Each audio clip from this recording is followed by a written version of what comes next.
महिला दिनाचं औचित्य साधून आयोजित आज सभागृहामध्ये आपण आयोजित केलेल्या या विशेष चर्चेमध्ये अनेक सन्मान्य सदस्य सहभागी झाले।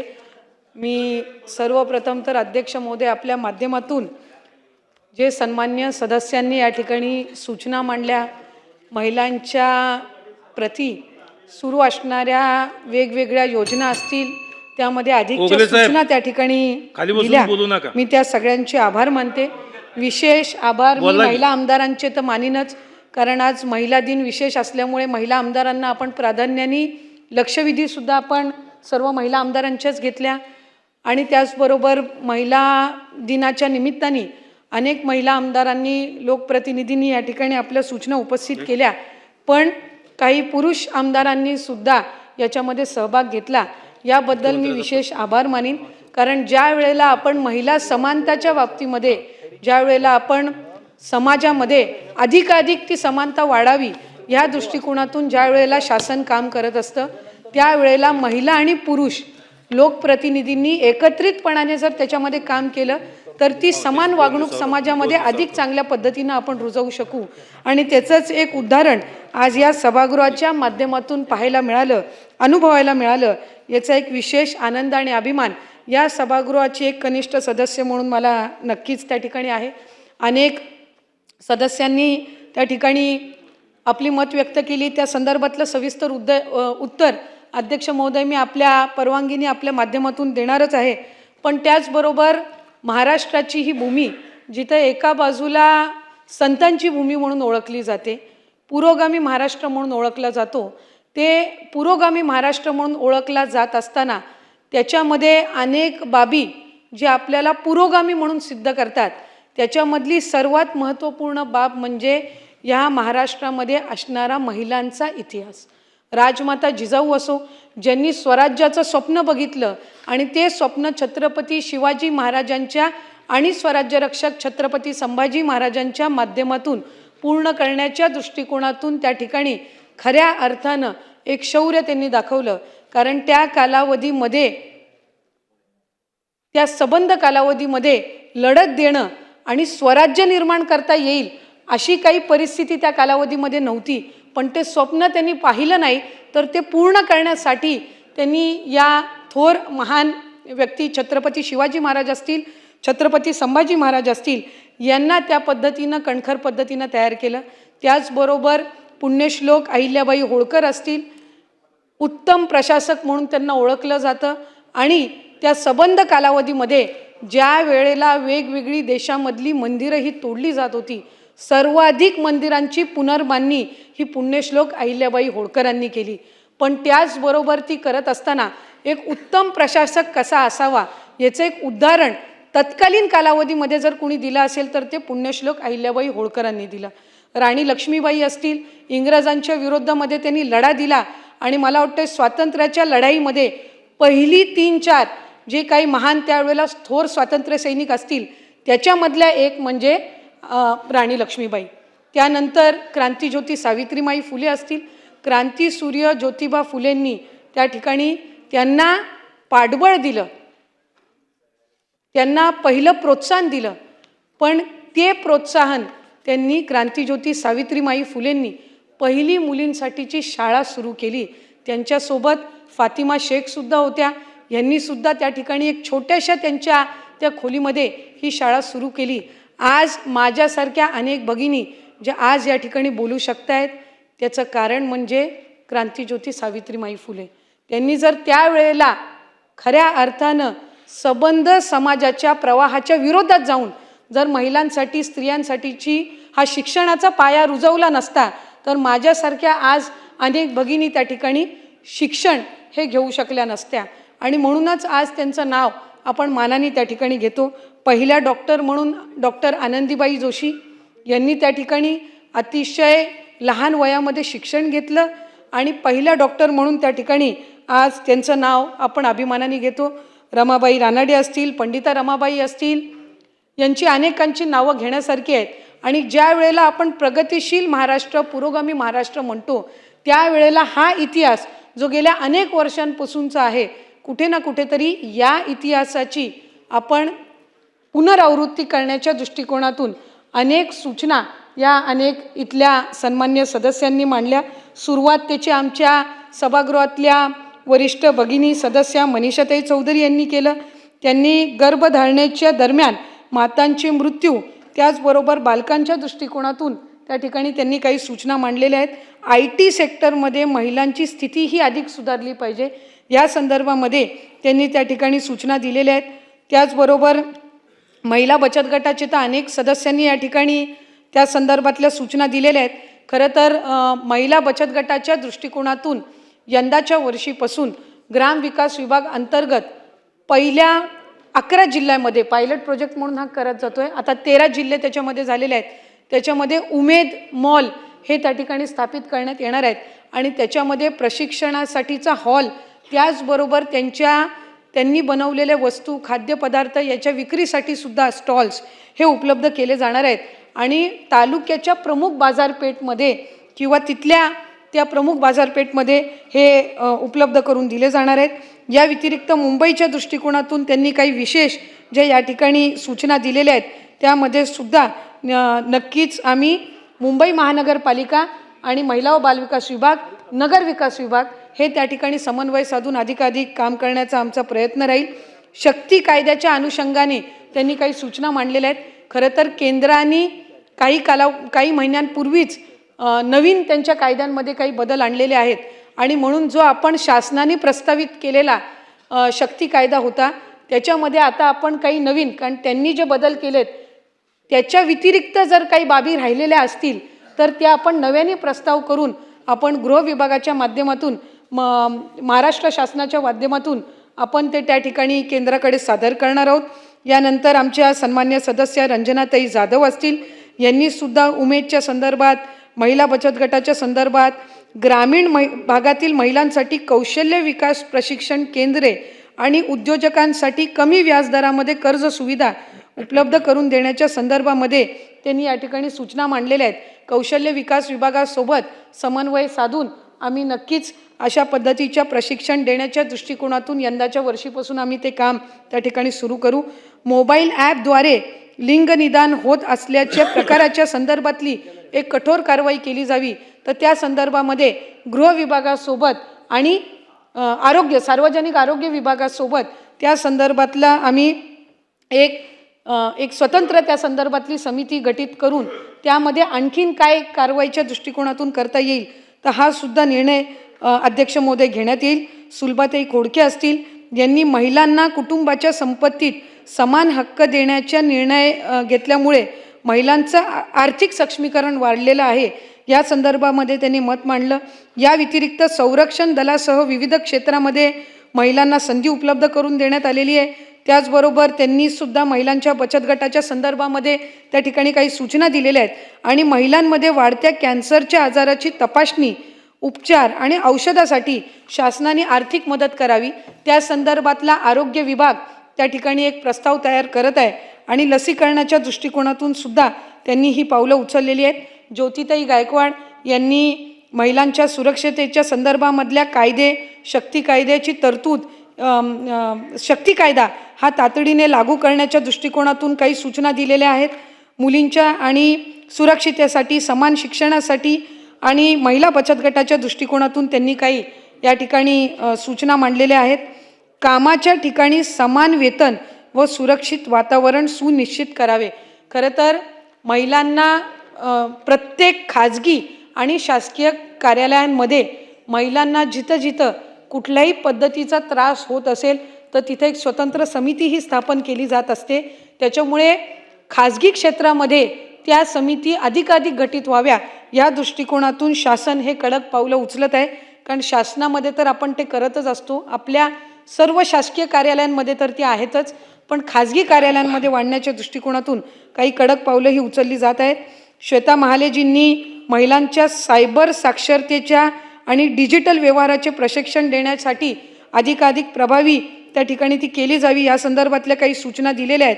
त्याच्यामुळे त्या संदर्भामध्ये सुद्धा एक फायनान्शियल लिटरसीचा आम्ही प्रोग्राम तयार करत आहोत, त्याच्यामध्ये या गोष्टी अंतर्भूत केल्या जातील। सरोजताई आहिरे यांनी असंघटित बांधकाम आणि ऊसतोड कामगार महिलांसाठी शिष्यवृत्ती, आरोग्य आणि कौशल्य विकास कार्यक्रम अधिक बळकट करावे या संदर्भातली त्यांनी सूचना दिलेली आहे. आणि महिला बचत गटांना बँक कर्ज आणखीन सुलभ पद्धतीनं मिळावं, मार्केटिंग त्यांना करता यावं आणि आदिवासी व दुर्गम भागातील ग्रामीण रुग्णालय PSC डॉक्टर हजर राहावेत, अनुपस्थितांवर कारवाई केली जावी अशा पद्धतीच्या त्यांनी सूचना दिलेल्या आहेत. आणि ग्रामीण भागातील विद्यार्थिनींसाठी ST बसच्या फेऱ्या वाढवून देण्यासंदर्भामध्ये त्यांनी सूचना दिलेल्या आहेत. त्या संदर्भामध्ये परिवहन विभाग असेल, आरोग्य विभाग असेल आणि त्याचबरोबर सहकार विभाग असेल यांनासुद्धा आणि आदिवासी विभाग असेल यांना आम्ही त्या संदर्भातल्या त्यांच्या सूचना या त्यांच्यापर्यंत पोचून त्याचा पाठपुरावा महिला व बालविकास विभाग म्हणून आम्ही नक्कीच करू. स्नेहा दुबेताईंनी बचत गट आणि सॅनिटरी नॅपकिनच्या संदर्भामध्ये महत्त्वपूर्ण प्रश्न उपस्थित केला आहे. खरं तर 3% राखीव आपण जिल्हा नियोजन अंतर्गत ठेवत असतो आणि तिथल्या जिल्ह्याच्या परिस्थितीनुसार त्यांना ज्या बाबी तिथं गरजेच्या वाटतात त्यानुसार त्यांनी त्या 3% राखीव निधीमधून पालकमंत्र्याचा तो अधिकार असतो त्याच्यातून त्यांनी प्रस्तावित करायचे असतात. तर सॅनिटरी नॅपकिनच्या संदर्भामध्ये सुद्धा स्टेट लेवलची किंवा त्या 3% राखीवमधून प्राधान्य द्यावं या पद्धतीच्या सूचना या त्या ठिकाणी देण्यात येतील. मंदाताई म्हात्रे यांनी आर्थिक सक्षमतेबद्दल त्याचबरोबर बचत गटांसंदर्भामध्ये या ठिकाणी त्यांनी सूचना मांडल्या आहेत. पण त्याचबरोबर फूड प्रोसेसिंग युनिटवर प्राधान्य दिलं जावं. तर त्या संदर्भातली स्थानिक जिल्हा पातळीवरची समिती ही तिथं स्थापित करण्याच्या दृष्टिकोनातून महिला व बालविकास विभागाकडून जिल्हाधिकाऱ्यांना एक पत्र जाईल आणि त्या संदर्भातली जिल्हास्तरीय समिती त्यांनी त्या ठिकाणी स्थापित करावी आणि प्रत्येक जिल्ह्यामध्ये ती करावी. त्याची जागा आणि सगळ्या ज्या बाबी आहेत त्या समितीच्या माध्यमातून निश्चित कराव्या अशा पद्धतीच्या सूचना देण्यात येतील. सुलभाताई चव्हाण यांनी वर्किंग विमेन हॉस्टेल महिला वसतिगृहांची संख्या वाढवण्याच्या दृष्टिकोनातून त्यांनी काही सूचना दिलेल्या आहेत. यावर महिला व बालविकास विभाग म्हणून आम्ही नक्कीच त्या ठिकाणी अधिक ती संख्या केंद्र शासनाच्या माध्यमातून वाढवण्याच्या दृष्टिकोनातून काम करू. अर्जुनजी खोतकर असतील यांनी त्या ठिकाणी काही सूचना मांडलेल्या आहेत. आदरणीय सुधीरजी मुनगट्टीवार साहेबांनी या ठिकाणी अनेक सूचना मांडलेल्या आहेत.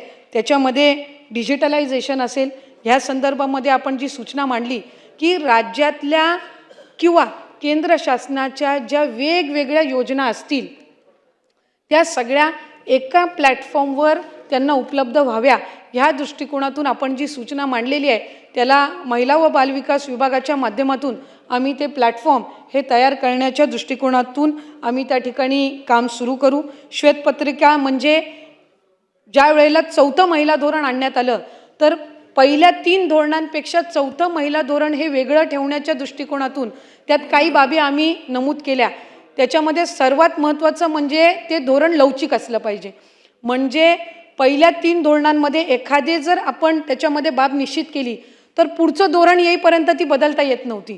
पण 4थ्या महिला धोरणामध्ये एखादी योजना प्रभावी आहे किंवा ती कमी प्रभावी आहे याचे आपण त्याच्यामध्ये इंडिकेटर्स ठरवू शकतो आणि त्यानुसार त्याच्यामध्ये पुढचं धोरण यायच्या आधी त्याच्यामध्ये काही बदल आपण करू शकतो. तर या दृष्टिकोनातून त्या जेवढ्या आपल्या योजना आहेत याचं खऱ्या अर्थानं महिला सक्षमीकरणामध्ये किती रूपांतर होतंय याचं एक मूल्यमापन करून त्या धोरणाच्या माध्यमातून याच्यामध्ये बदल हे करण्यात येतील. एक अतिशय महत्त्वपूर्ण सूचना ही त्यांच्या वतीने आली ती सायबर क्राईम आणि सोशल मीडिया ह्या दृष्टिकोनातून आली. खरं तर सोशल मीडिया आणि सायबर क्राईमच्या म्हणजे त्या माध्यमातून अनेक असे जे महिला सायकोलॉजिकली त्यांच्यावर परिणाम होतो, मानसिक परिणाम होतो. शेवटी एक नकारात्मक कमेंट जरी ऐकली किंवा वाचली तरी त्यांना त्यातून परिणाम हा होत असतो. त्याच्यामुळे अशा पद्धतीनं सोशल मीडियाच्या माध्यमातून महिलांवर जर खालच्या पातळीवरची टीका होत असेल मग अगदी ती सामान्य महिला असो किंवा कुठली शासकीय अधिकारी असो किंवा लोकप्रतिनिधी असो तर त्या संदर्भातली आणखीन काही कडक कारवाई करण्याच्या दृष्टिकोनातून गृह विभागाला आम्ही उद्याच त्या संदर्भातली आम्ही आपल्या सूचनेनुसार आम्ही त्या ठिकाणी त्यांच्यासोबत पाठपुरावा करू आणि सायबर क्राईमचं विशेष प्रशिक्षण हे अधिकाधिक शाळांमध्ये सुरू करण्याच्या दृष्टिकोनातून शालेय शिक्षण विभागासोबत कारण ती पिढी म्हणजे जो वयोगट आहे तो साधारणपणे त्या पद्धतीने आहे. पण महिलांमध्ये सुद्धा आत्ता सोशल मीडिया वापरण्याचं प्रमाण वाढलेलं आहे. त्याच्यामुळे त्या संदर्भामध्ये अगदी ग्रामपंचायत लेवलपर्यंत ते प्रशिक्षण जाण्याच्या दृष्टिकोनातून सुद्धा ही पावलं उचलली जातील.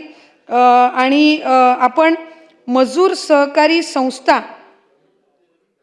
ऑब्लिक महिला सहकारी संस्था यामध्ये जे आपण त्यांनी शासन निर्णयामध्ये काही बदल करावा या संदर्भामध्ये जी आपण सूचना दिलेली आहे ते संबंधित जो विभाग आहे त्यांना आम्ही त्या संदर्भातलं आपल्या या सूचनेनुसारचं पत्र आम्ही लिहून त्या संदर्भामध्ये सहकार विभाग हे तसा बदल हे करतील या पद्धतीचा पाठपुरावा हा केला जाईल।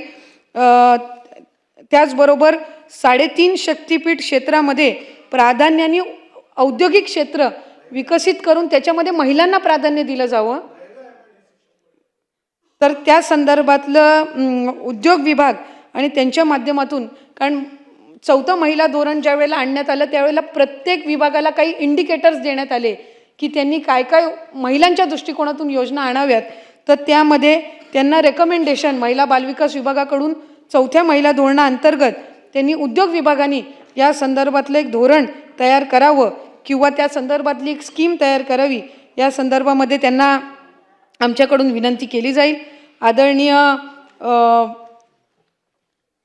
त्याच व्यतिरिक्त महिला लोकप्रतिनिधींचं गुणात्मक योगदान वाढवण्याच्या दृष्टिकोनातून प्रशिक्षण आयोजित केले जावे, तर त्या संदर्भामध्ये सुद्धा ज्या वेळेला महिलांचे वेगवेगळे कार्यक्रम होतात किंवा एखादी ग्रामपंचायत सरपंच किंवा जिल्हा परिषद सदस्य पंचायत समिती सदस्य निवडून आल्यानंतर यशस्विनी किंवा आपली पुण्यामधली जी संस्था आहे यशदा संस्था आहे याच्या माध्यमातून जसे प्रशिक्षण घेतले जातात तर ते कंपल्सरी करून महिला लोकप्रतिनिधींसाठी विशेष सत्र हे यशदाच्या माध्यमातून किंवा महिला बालविकास विभागाची सुद्धा एक स्वतंत्र यंत्रणा आहे त्या माध्यमातून आयोजित करण्याच्या दृष्टिकोनातून पावलं उचलली जातील।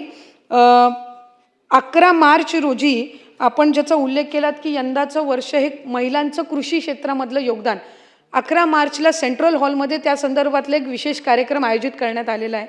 त्याच्यामध्ये अनेक लोकप्रतिनिधींना म्हणजे सगळ्यांनाच आमंत्रित केलं आहे। त्याच्यात ज्या सूचना येतील त्यानुसार आपण ह्या संदर्भातली कारवाई ही करण्यात येईल। या व्यतिरिक्त आमदार सुरेश धस साहेबांनी काही सूचना या ठिकाणी दिलेल्या आहेत।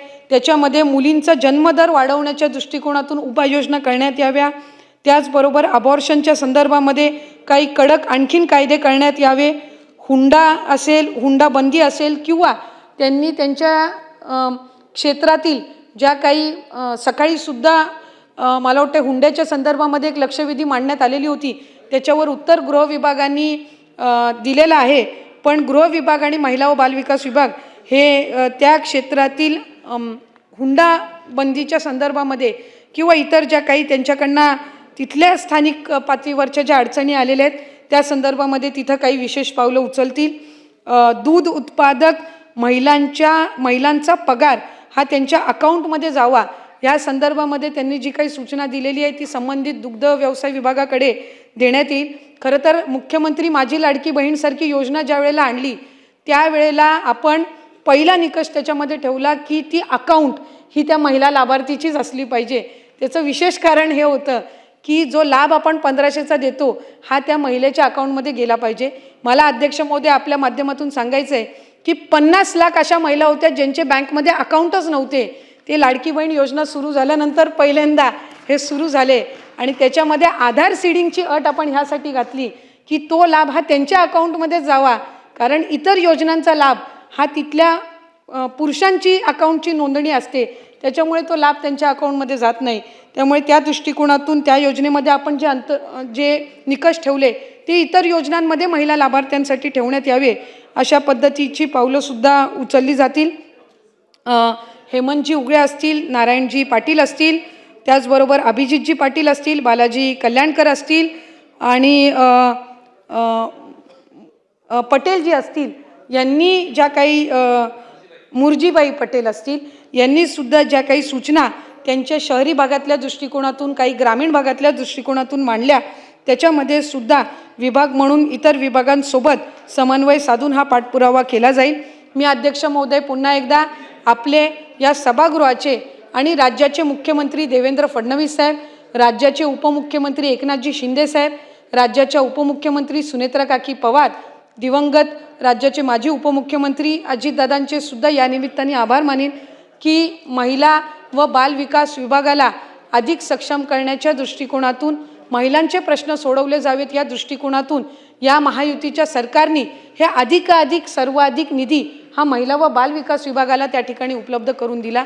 आणि खऱ्या अर्थानं महाराष्ट्र हे नेहमी विकसित विचारांचं राज्य म्हणून ओळखलं जातं आणि बालकाच्या नावाच्या समोर आईचं नाव पहिलं लावलं जावं वडिलांच्या आधी, हा ऐतिहासिक निर्णय घेणारं महाराष्ट्र राज्य हे एकमेव राज्य देशामधलं आहे, हे मला आवर्जून या निमित्ताने सांगायचं आहे। मी पुन्हा एकदा आपले आभार मानते। कोणाचंही कदाचित याच्यातली काही नाव घेण्याचं राहून गेलं असेल, त्यांचंही काही अधिकचं नंतर सूचनांचं पत्र आलं तर ते सुद्धा विभागाच्या वतीने त्या संदर्भातलाही पाठपुरावा केला जाईल, अशी अध्यक्ष महोदय मी आपल्या माध्यमातून या ठिकाणी विनंती करते आणि थांबते। धन्यवाद।